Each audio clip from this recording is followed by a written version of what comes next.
वो शीश महल जो पूर्व मुख्यमंत्री ने केवल अपनी अय्याशी के लिए बनाया था, दिल्ली की जनता की खून पसीने की कमाई के पैसे से बनाया था, और एक ये शीश महल है जो जनता को समर्पित कर उनकी सुविधा के लिए आज दिया गया है। ये फ़र्क है पहले की सरकारों में और वर्तमान सरकार की कार्यप्रणाली में। तो मैं तो यही कहूँगी कि जनता का शीश महल आबाद रहे, और जिन लोगों ने अपने स्वार्थ के लिए किया उनको तो केवल मुझे लगता है कानून ही देखेगा। आपने शीश महल को देखकर काफी संतुष्ट नजर आ रही हैं। शीश महल का उद्घाटन कर लिया, लेकिन नकली वाले शीश महल का उद्घाटन कब करेंगे? बहुत उद्घाटन करने की आवश्यकता नहीं है, उसको हमें उस जगह वापस लेके जाना है जहां से उसके सोर्सेज है, यानी जनता के खजाने से निकला हुआ पैसा वापस जनता के खजाने में जाना चाहिए। उस और काम करने की आवश्यकता है जो हम करेंगे। दोस्तों, जो जनता होती है वो जनार्दन होती है, यानी किसी को अगर राजा बनाती है तो उसको भंगी भी बना सकती है, गरीब रंक भी बना सकती है। वो ताकत होती है जनता के वोट की। आज हम बात कर रहे हैं दिल्ली सरकार की, जहाँ पे पिछले 5 महीने से, लगभग 5 महीने से भारतीय जनता पार्टी की सरकार चल रही है। ये वही सरकार है जिसे दिल्ली की जनता ने मतों से जिताकर विधायकों की संख्या के आधार पर भारतीय जनता पार्टी की सरकार बनवाई। पिछले 4.5-5 महीने के अंदर भारतीय जनता पार्टी ने जो वादे किए थे उनको निभाने की ज़रूरत नहीं समझते हुए कुछ ऐसे कदम उठाती जा रही है जिसके कारण दिल्ली वासी नरक भोगने पे मजबूर हैं। एक तरफ उन्होंने झुग्गी वासियों को प्रचार के दौरान ये आश्वासन दिया था, जहाँ झुग्गी वहीं मकान, मोदी की गारंटी, और इस तरीके से कार्ड बांटकर जनता को ये आश्वासन दिया था कि आपको उजाड़ा नहीं जाएगा, जहाँ आप रह रहे हैं वहीं पर आपको मकान मिलेगा। लेकिन ऐसा हुआ नहीं। मकान तो कुछ लोगों को मिले, लेकिन बहुत सारे हजारों की संख्या में परिवार विस्थापित कर दिए गए, उनके झोपड़ी तोड़ दी गई, उनके घर बर्बाद कर दिए गए। आज वो खुले आसमान पर रहने पर मजबूर हैं। इस तरीके से दिल्ली में जब सत्ता पा गई भारतीय जनता पार्टी, तो उसको गरीब जनता की परेशानियां और मुश्किलें बिल्कुल दिखाई नहीं दे रही हैं। उसको तो सिर्फ इस बात का गुमान है कि अब उसका दिल्ली पर भी कब्जा हो गया है। यानी जिस तरीके से अन्य 18-20 प्रदेशों में भारतीय जनता पार्टी का शासन चल रहा है, उसी तरीके से वो दिल्ली को भी हाँकने वाले हैं। सरकार ने, दिल्ली में भाजपा की सरकार ने उन योजनाओं पर कुल्हाड़ा चलाना शुरू कर दिया, यानी कि उन योजनाओं को बुरी तरीके से ध्वस्त करना शुरू किया। सबसे पहला उनका जो निशाने पे आई वो थी मोहल्ला क्लिनिक। आम आदमी मोहल्ला क्लिनिक पर सबसे पहली निगाह भारतीय जनता पार्टी की सरकार की गई, और उन्होंने ये ऐलान कर दिया कि वहाँ पर काम कर रहे 2500 डॉक्टर और कर्मचारियों के बारे में उनकी नौकरी पर संकट की बात आ गई। लेकिन अब जो आयुष्मान आरोग्य मंदिर बन रहे हैं, वहाँ पर साफ ये देखा जा रहा है कि धीरे धीरे आम आदमी मोहल्ला क्लिनिक को ही रंग कराकर आरोग्य मंदिर का रूप दिया जा रहा है। कोई परिवर्तन नहीं, डॉक्टर भी वही हैं लगभग।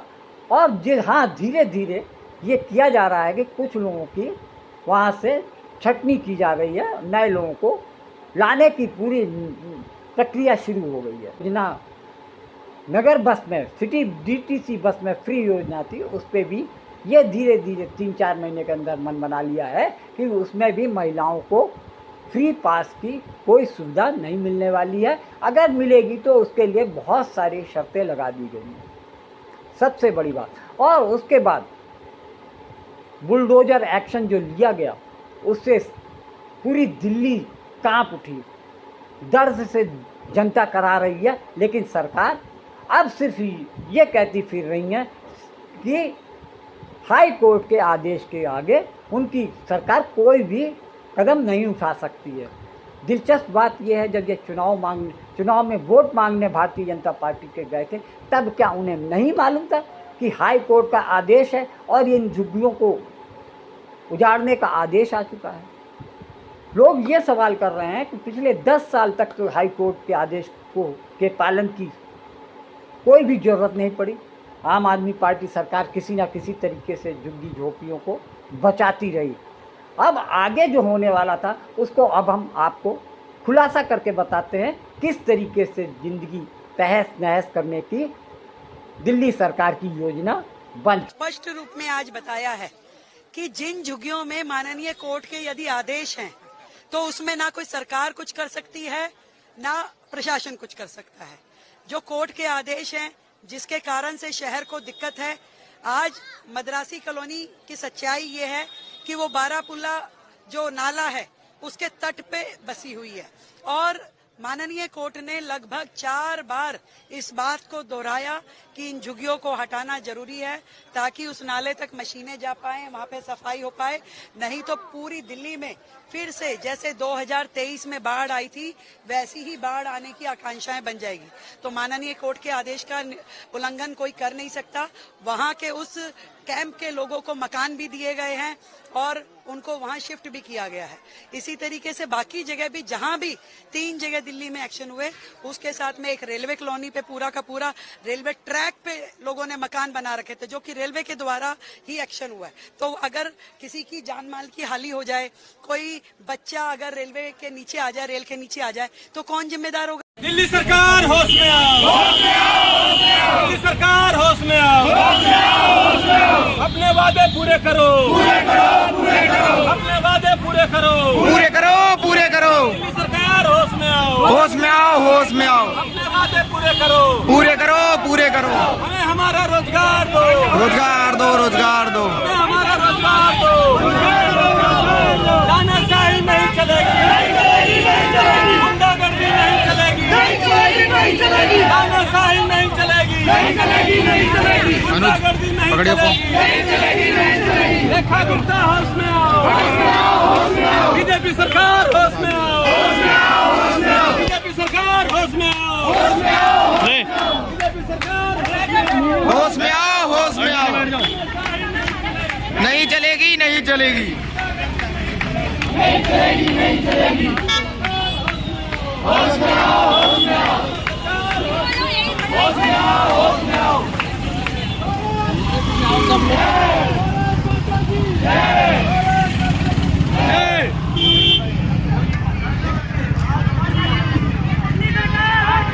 ये देखो पुलिस वाले आ गए हैं सब लोगों को हटाने।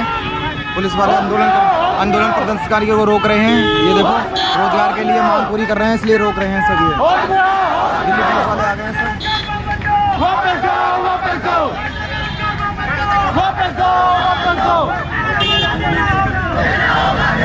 पहले जो चला रहा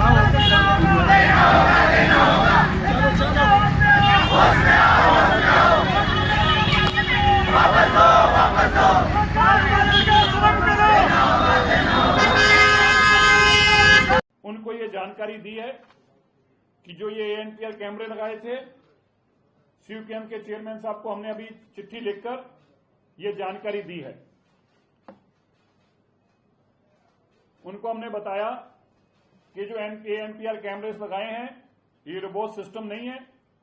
अभी तक इनके अंदर बहुत सारे चैलेंजेस हैं, मैं बताना चाहता हूं पढ़कर। मार्च से ही इन्होंने अनाउंसमेंट करनी शुरू कर दी थी। 31 मार्च से हम जो है पुरानी गाड़ियों को बैन करेंगे और ईंधन नहीं देंगे पेट्रोल पंप पे। फिर उन्होंने उसकी मियाद बढ़ा के 30 जून पे ले आए। इतनी एक्साइटमेंट क्यों थी भारतीय जनता पार्टी की सरकार को कि 61 लाख वाहन यानी कि 61 लाख परिवारों को आप लगभग जो है उनकी बाह मरोड़ के उनको कहेंगे कि आप अपनी गाड़ी स्क्रैप करो और नई गाड़ी खरीदें। वो सरकार चलाना एक सीरियस बिजनेस है। इसको आप एक फुलेरा की पंचायत की तरह नहीं चला सकते हैं कि जब जो मन आ रहा है आप वो कर रहे हैं। और अगर सीएक्यूएम ने कहा था तो पहली बात तो सीएक्यूएम तो कोर्ट है ही नहीं। आप तो कह रहे थे कि आपको कोर्ट ने आदेश दिया है, सुप्रीम कोर्ट ने आदेश दिया है। सीएक्यूएम तो एक अथॉरिटी है जिसके अंदर केंद्र सरकार एक बाबू को अपॉइंट करती है उसका चेयरपर्सन। अगर सीएक्यूएम ने आपको आदेश दिया तो सिर्फ आपको तो नहीं दिया, यूपी को भी दिया था, हरियाणा को भी दिया था, उन्होंने तो इंप्लीमेंट नहीं किया, आपने क्यों किया? और अगर आपने इंप्लीमेंट कर दिया था, आप कह रहे थे हमारे पास और कोई चारा नहीं है, तो अब आपने वापस क्यों ले लिया? इसका मतलब आपके पास ये ऑप्शन था। आप जानबूझ के सरकार के जो सरकार का पूरा इंफ्रास्ट्रक्चर है उसको जनता के खिलाफ इस्तेमाल कर रहे थे, और फायदा किसको होना था? पिछले 5 महीने के अंदर भारतीय जनता पार्टी की सरकार ने पानी, बिजली और अन्य समस्याओं के बारे में तो कोई भी समाधान देने की कोशिश नहीं की है, लेकिन हाँ, वो दिल्ली वासियों के लिए एक एक ऐसा कदम उठाते जा रहे हैं जिससे कि उनकी ज़िंदगी मुहाल होती जा रही है, परेशानियां बढ़ती जा रही हैं। एक के बाद एक ऐसे कानून लागू कर रही है जिससे कि दिल्ली की जनता पानी पी पी कर भारतीय जनता पार्टी को कोस रही है। बुलडोजर अभियान पूरे दिल्ली में चलाने के बाद अब दिल्ली सरकार ने जो नया आदेश किया, 1 जुलाई से जो नया आदेश लागू किया, उससे पूरी जनता जो बेदम हो चुकी थी उसकी पूरी जान दिल्ली सरकार के एक नए फरमान से बिल्कुल जान निकल गई। दिल्ली सरकार ने एक आदेश किया कि 15 साल पुराने, 10 साल पुराने वाहनों को दिल्ली में पेट्रोल या डीजल नहीं मिलेगा। उसका कारण ये बताया दिल्ली सरकार ने कि इन वाहनों की वजह से दिल्ली में प्रदूषण काफ़ी मात्रा में बढ़ जाता है। बिल्कुल सही, एनजीटी का भी यही आदेश है कि किसी तरीके से दिल्ली में प्रदूषण कम करने की बात कही जाए और वाहनों पे रोक लगाई जाए। लेकिन दिलचस्प बात यह है, क्या दिल्ली में प्रदूषण केवल वाहनों की वजह से हो रहा है? वो भी प्राइवेट वाहनों की वजह से हो रहा है? क्या वाहन के अलावा दिल्ली में प्रदूषण के और भी कोई कारण नहीं है जिसकी वजह से दिल्ली प्रदूषित होती जा रही है?